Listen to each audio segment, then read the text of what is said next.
여러분, 혹시 요즘 계단을 오를 때 예전보다 힘드신가요? 병원 검사에서는 특별한 이상이 없다고 하는데 왜인지 몸에 힘이 점점 빠지는 느낌이 드신다면 오늘 영상을 끝까지 봐주세요. 오늘은 60대 이후 노화의 분기점이 되는 근감소증에 대해 이야기하려고 합니다. 근감소증은 단순히 근육이 줄어드는 것을 넘어서 우리 삶의 질을 완전히 바꿔놓는 질병입니다. 근육이 줄어들면 넘어질 위험이 높아지고 한번 넘어지면 회복이 어려워집니다. 그리고 근육은 우리 몸에서 당을 가장 많이 사용하는 조직이기 때문에 근육이 줄어들면 혈당 관리도 어려워집니다. 실제로 연구에 따르면 60세 이후에는 10년마다 근육량이 약 8%씩 감소한다고 합니다. 그런데 70세가 넘어가면 이 속도가 더 빨라져서 10년마다 15% 정도씩 줄어듭니다. 문제는 이 근육 감소가 조용히 진행된다는 겁니다. 통증도 없고 특별한 증상도 없어서 대부분 너무 늦게 알아차립니다. 그래서 오늘은 집에서 3분이면 할 수 있는 근감소증 자가진단 5문항을 알려드리겠습니다. 그리고 진단 결과에 따라 사주 운동 처방과 단백질 섭취 방법까지 구체적으로 말씀드리겠습니다. 준비되셨나요? 그럼 시작하겠습니다. 먼저 근감소증 자가진단 5문항입니다. 첫 번째 질문, 5kg 쌀포대를 들어서 한 손으로 옮길 수 있습니까? 이건 악력과 팔 근력을 체크하는 항목입니다. 만약 이게 어렵다면 1점입니다. 두 번째 질문, 방 안을 걸어서 횡단할 때 느리다는 느낌이 듭니까?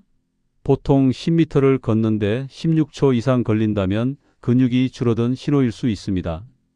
느리다고 느끼신다면 1점입니다. 세 번째 질문, 의자에서 일어날 때 팔로 밀고 일어나십니까? 허벅지 근육이 충분하다면 팔에 도움 없이도 일어날 수 있어야 합니다. 팔로 밀어야 한다면 1점입니다. 네 번째 질문, 계단을 열계단 오를 때 중간에 쉬어야 합니까? 하체 근력이 떨어지면 계단 오르기가 특히 힘들어집니다. 중간에 쉬어야 한다면 1점입니다. 다섯 번째 질문, 최근 1년 사이에 2회 이상 넘어진 적이 있습니까? 낙상은 근력과 균형감이 모두 떨어졌다는 신호입니다. 2회 이상 넘어지셨다면 1점입니다. 자, 이제 점수를 합산해 보겠습니다. 0점이면 현재 근육 상태가 양호한 편입니다. 하지만 예방 차원에서 주 2회 정도 가벼운 근력 운동을 하시는 게 좋습니다. 1점에서 2점이면 경계 단계입니다. 지금부터라도 운동을 시작하셔야 합니다. 3점 이상이면 근감소증이 상당히 진행된 상태일 가능성이 높습니다. 이 경우에는 운동과 영양 관리를 적극적으로 시작하셔야 하고 가능하면 병원에서 정확한 검사를 받아보시는 것을 권장드립니다. 그럼 이제 사주 운동 처방을 말씀드리겠습니다. 핵심은 주 3회입니다. 연구에 따르면 시니어 근력 운동은 주 3회가 가장 효율적입니다. 매일 하는 것보다 주 3회, 하루 20분에서 30분이 근육 회복과 성장에 더 좋다는 결과가 나왔습니다. 1주차에는 기초 체력을 다지는 단계입니다. 의자 스쿼트부터 시작하겠습니다. 의자 뒤에 서서 등받이를 가볍게 잡고 무릎을 살짝 구부렸다 펴는 동작을 10회 반복합니다. 이때 무릎이 발끝보다 앞으로 나가지 않도록 주의하세요. 이 동작을 하루에 2세트만 하시면 됩니다. 그리고 벽 푸시업도 추가합니다. 벽에서 팔 길이만큼 떨어져 서서 벽에 손을 대고 팔굽혀 펴기를 합니다. 이것도 10회, 2세트면 충분합니다. 1주차는 이 두 가지 동작만 하시면 됩니다. 2주차에는 강도를 조금 높입니다. 의자 스쿼트를 할 때 의자에 실제로 앉았다가 일어나는 동작으로 바꿉니다. 10회 3세트로 늘립니다. 그리고 한 발로 서기 연습을 추가합니다. 벽이나 의자를 잡고 한 발로 10초씩 서는 연습을 좌우 각 5회씩 합니다. 3주차에는 계단 운동을 추가합니다. 집에 계단이 있다면 천천히 한 계단씩 오르내리기를 5분 정도 합니다. 계단이 없다면 낮은 발판을 이용해도 됩니다. 그리고 의자 스쿼트는 이제 의자 없이 시도해 봅니다. 처음에는 3회만 해도 괜찮습니다. 4주차에는 지금까지 배운 모든 동작을 조합합니다. 스쿼트 10회, 벽 푸시업 10회, 한발서기 좌우 각 15초, 계단 운동 5분, 이 순서대로 진행하시면 됩니다. 이때 중요한 것은 동작 사이에 1분씩 쉬어주는 겁니다. 무리하지 마세요. 운동할 때 주의사항이 있습니다. 첫째, 절대 숨을 참지 마세요. 숨을 참으면 혈압이 급격히 올라갈 수 있습니다. 둘째, 통증이 느껴지면 즉시 멈추세요. 근육통이 아니라 관절이나 뼈에서 통증이 느껴진다면 동작을 수정하거나 전문가와 상담하셔야 합니다. 셋째, 운동 전에 5분 정도 가볍게 걷거나 팔다리를 풀어주는 준비 운동을 꼭 하세요. 갑자기 운동을 시작하면 부상 위험이 높아집니다. 이제 단백질 섭취에 대해 말씀드리겠습니다. 근육을 만들려면 운동만으로는 부족합니다. 단백질이 충분히 공급되어야 합니다. 60대 이후에는 체중 1kg당 1.0에서 1.2g의 단백질이 필요합니다. 예를 들어 체중이 60kg이라면 하루에 60g에서 72g의 단백질이 필요합니다. 이걸 어떻게 채울까요? 계란 한 개에는 약 6g, 두부 한 모에는 약 10g, 생선 한 토막에는 약 20g의 단백질이 들어 있습니다. 단백질은 한 번에 많이 먹는 것보다 세끼에 나눠서 먹는 게 더 효과적입니다. 아침, 점심, 저녁에 골고루 나눠서 드세요. 특히 아침 단백질이 중요합니다. 아침에 단백질을 충분히 먹으면 하루 종일 근육 합성이 활발하게 일어납니다. 단백질 섭취 타이밍도 중요합니다. 운동 후 1시간 이내에 단백질을 섭취하면 근육 회복과 성장에 가장 좋습니다. 운동 후에 우유 한 잔이나 삶은 계란 하나를 드시는 것을 추천드립니다. 하지만 신장 질환이 있거나 통풍이 있으신 분들은 단백질 섭취에 주의가 필요합니다. 이런 경우에는 의사와 상담해서 적절한 단백질 양을 정하셔야 합니다. 무조건 많이 먹는다고 좋은 게 아닙니다.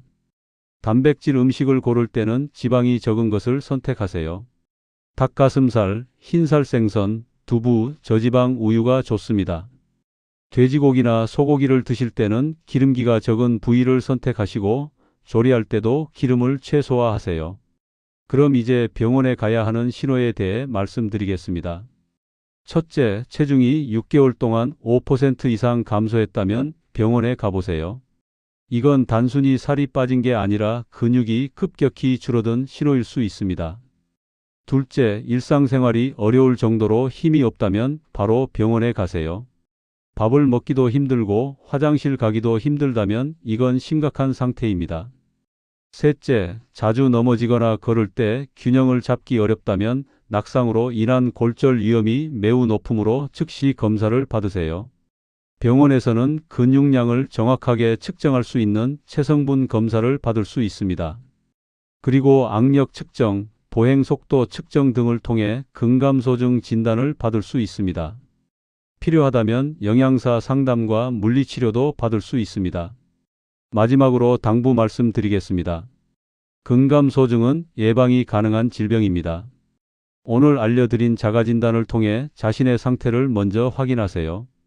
그리고 지금 당장 운동을 시작하세요. 너무 늦은 나이는 없습니다. 연구에 따르면 80세, 90세에도 근력 운동을 하면 근육량이 늘어난다고 합니다. 중요한 건 시작하는 겁니다. 처음부터 무리하지 마시고 오늘 알려드린 대로 천천히 강도를 높여가세요. 4주만 꾸준히 하시면 분명 변화를 느끼실 겁니다. 주 3회 운동, 매 끼니마다 단백질, 이 두 가지만 기억하세요. 의자 스쿼트와 벽 푸시업은 어디서든 할 수 있는 운동입니다. 특별한 장비도 필요 없습니다. 지금 당장 시작할 수 있습니다. 근육은 나이와 상관없이 만들어집니다. 60대든 70대든 80대든 운동을 시작하면 근육은 반응합니다. 포기하지 마세요. 오늘이 가장 젊은 날입니다. 지금 시작하세요. 운동할 때 가족이나 친구와 함께 하면 더 좋습니다. 서로 격려하고 응원하면서 하면 꾸준히 할 수 있습니다. 혼자 하기 어려우시다면 지역 보건소나 노인복지관의 운동 프로그램을 이용하는 것도 좋은 방법입니다. 식사도 가족과 함께 드세요. 혼자 드시면 식욕이 떨어지고 단백질 섭취도 부족해지기 쉽습니다. 가족과 함께 식사하면 자연스럽게 영양 균형도 맞출 수 있고 즐거운 마음으로 식사할 수 있습니다.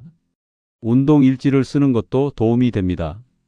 오늘 무슨 운동을 몇 회 했는지, 어떤 음식을 먹었는지 간단히 적어보세요. 일주일, 한 달이 지나면 여러분의 변화를 눈으로 확인할 수 있습니다. 이게 큰 동기부여가 됩니다. 운동의 효과는 생각보다 빨리 나타납니다. 2주만 지나도 몸이 가벼워지는 느낌을 받으실 겁니다. 4주가 지나면 계단 오르기가 한결 수월해집니다. 8주가 지나면 주변 사람들이 여러분의 변화를 알아차릴 겁니다. 장보기도 이제 힘들지 않게 됩니다. 무거운 짐을 들고 다니는 것도 예전보다 쉬워질 겁니다. 일상생활이 편해지고 외출도 더 자주 하게 되고 삶의 질이 전반적으로 좋아집니다. 손주들과 놀아줄 체력도 생깁니다. 함께 공원에 가서 뛰어놀 수도 있고 놀이터에서 그네를 밀어줄 수도 있습니다. 가족과 함께하는 시간이 더 즐거워집니다. 이게 바로 근력 운동이 주는 가장 큰 선물입니다. 근육은 우리의 생명 에너지입니다. 근육이 있어야 활동할 수 있고 활동해야 건강합니다. 건강해야 행복합니다. 모든 것은 근육에서 시작됩니다. 오늘부터 근육을 키우세요. 운동 후에는 충분한 수분 섭취도 중요합니다. 물을 자주 마시세요. 특히 운동 전후로 물 한 컵씩은 꼭 드세요. 수분이 부족하면 근육 회복이 늦어지고 피로감도 더 오래 갑니다. 그리고 충분한 수면도 필수입니다. 잠을 자는 동안 우리 몸은 근육을 회복하고 성장시킵니다. 하루 7시간에서 8시간 정도 푹 주무세요. 수면의 질이 근육의 질을 결정합니다. 필요하다면 영양사 상담도 받아보세요. 병원이나 보건소에서 무료로 영양 상담을 받을 수 있습니다. 여러분의 건강 상태에 맞는 정확한 식단을 짜줄 겁니다. 전문가의 도움을 받는 것을 부끄러워하지 마세요. 집에서 운동할 때는 간단한 도구를 활용하면 더 효과적입니다. 탄력 밴드나 가벼운 아령 정도면 충분합니다. 비싼 운동기구는 필요 없습니다. 의자와 벽, 그리고 여러분의 의지만 있으면 됩니다. 혈압이 높으신 분들은 운동 전후로 혈압을 체크하세요. 운동 중에 어지럽거나 가슴이 답답하면 즉시 멈추고 쉬어야 합니다. 안전이 가장 중요합니다.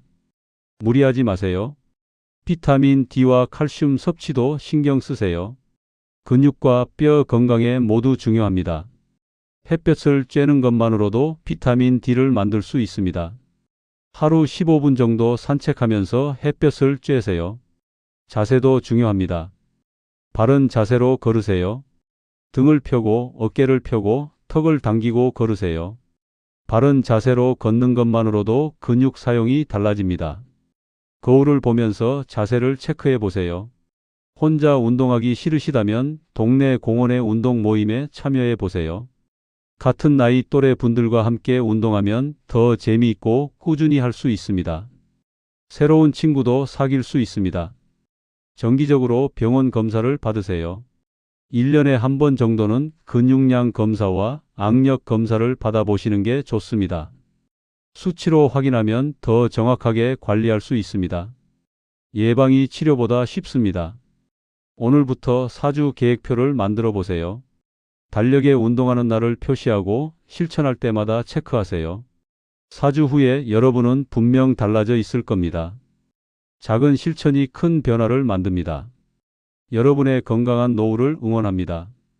오늘 영상이 도움이 되셨다면 구독과 좋아요 부탁드립니다. 그리고 댓글로 여러분의 근감소증 자가진단 결과도 공유해 주세요. 다음 영상에서 또 만나겠습니다. 건강하세요.